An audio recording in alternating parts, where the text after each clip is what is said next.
Anda cari minyak telon yang bagus untuk anak anda? Dah cuba belum Divinus minyak telon? Minyak telon ini dapat membantu, yang pertama, meredakan perut kembung dan masuk angin. Yang kedua, memberikan rasa hangat dan nyaman pada tubuh bayi.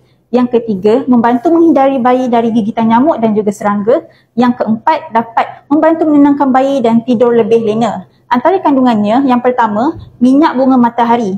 Ia kaya dengan vitamin E dan asid lemak yang membantu untuk menyuburkan kulit dan mengelakkan dari kehilangan lembapan. Selain itu, teksturnya yang ringan menjadikannya mudah disapu dan diserap ke dalam kulit tanpa meninggalkan kesan melekit. Yang kedua, minyak cengkeh. Ia dapat menghindari nyamuk dan serangga. Ia juga bersifat antispasm yang dapat mengurangkan ketidakselesaan perut, kolik dan masalah penghadaman. Yang ketiga, minyak kayu putih. Ia dapat membantu melegakan pernafasan dan dapat menghangatkan tubuh bayi.